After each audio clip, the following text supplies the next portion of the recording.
The rain hammered against the windows of our Chicago apartment, mirroring the storm brewing inside me. For 20 years, Alaric, a software engineer, had built a life with Giselle. We met in college, young and full of dreams, and slowly, painstakingly, we'd achieved them.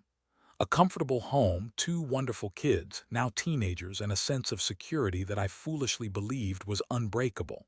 It started subtly, almost imperceptibly. Giselle, always meticulous about her schedule, began working late more frequently.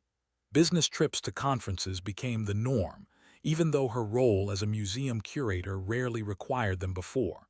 I chalked it up to a new exhibit she was passionately developing, the evolution of love in art. Irony, isn't it? Then came the phone calls. Whispered conversations in the hallway, hushed tones that ceased abruptly when I entered the room. She'd claim it was her mother or a colleague, but the excuses felt flimsy, rehearsed. My gut churned with a feeling I hadn't experienced since my college days, a gnawing, unsettling anxiety that something was terribly wrong. I tried to talk to her to bridge the growing chasm between us. Giselle, is everything okay? You seem distant, I'd say, reaching for her hand. She'd brush me off, saying, I'm just stressed, Alaric. The exhibit is consuming me. You know how I get. And I wanted to believe her. I desperately wanted to believe her. One Saturday morning, Giselle announced she was attending a conference in New York. It's crucial for the exhibit, Alaric. I need to network, see what other museums are doing, she explained, her eyes avoiding mine. I felt a pang of unease, but I forced myself to smile.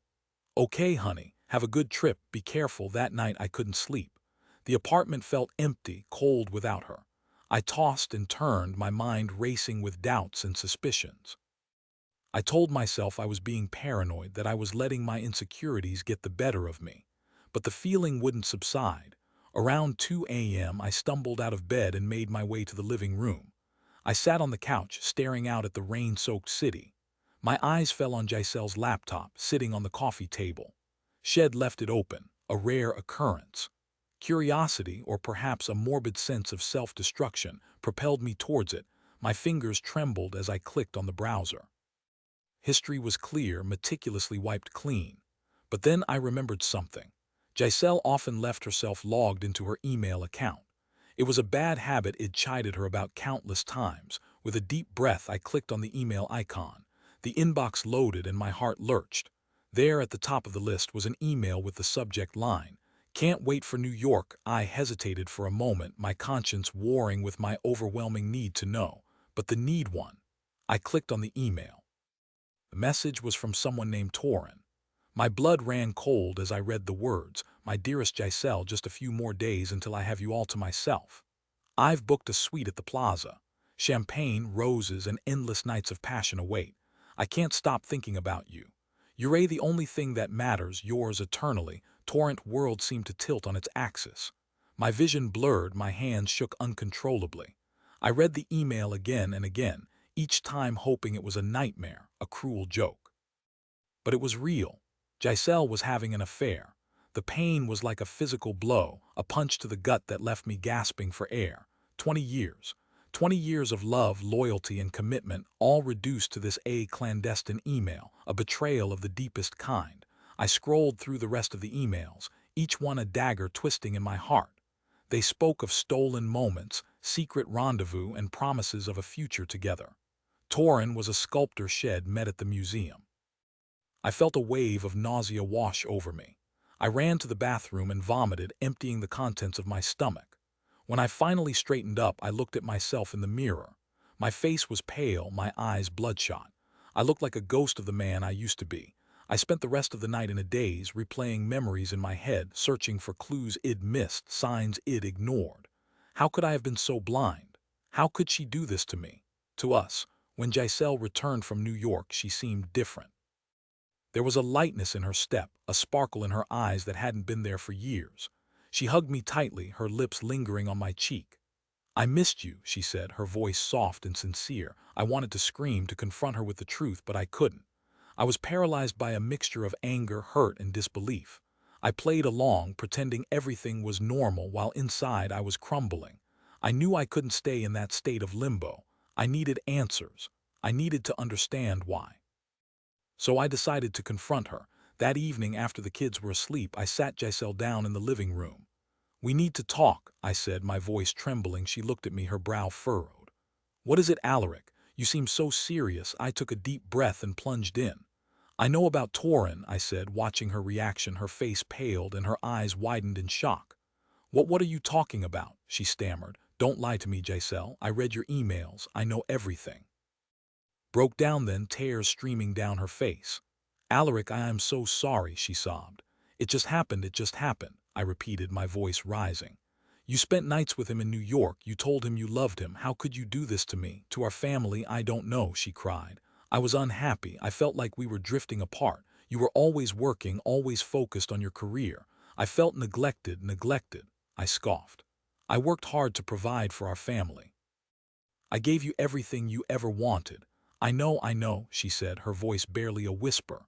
"But I needed more than just material things. I needed attention, affection. I found it with Torin. So you decided to throw away 20 years of marriage for a fling with some artist?" I asked, my voice laced with bitterness. "Not just a fling, Alaric," she said, her voice hardening. I think I'm in love with him." Those words were like a knife to the heart. I stood up, unable to bear looking at her any longer. "Get out," I said, my voice cold. "Get out of my sight, Alaric, please," she begged. "Let's talk about this. Let's try to work things out." "There's nothing to work out," I said. "It's over, Giselle. I want a divorce." She stared at me, her eyes filled with tears. "You're really going to do this? Throw everything away you already did," I said, turning my back on her. "Now get out." She left that night, taking a suitcase filled with her clothes and her shattered dreams. I watched her go, feeling a strange mixture of relief and despair. The days that followed were a blur. I hired a lawyer, filed for divorce, and tried to navigate the emotional wreckage. The kids were devastated. They couldn't understand why their mother had left, why our perfect family had fallen apart. I tried to be strong for them, to provide them with the stability they needed, but it was hard. I was struggling with my own pain, my own sense of loss.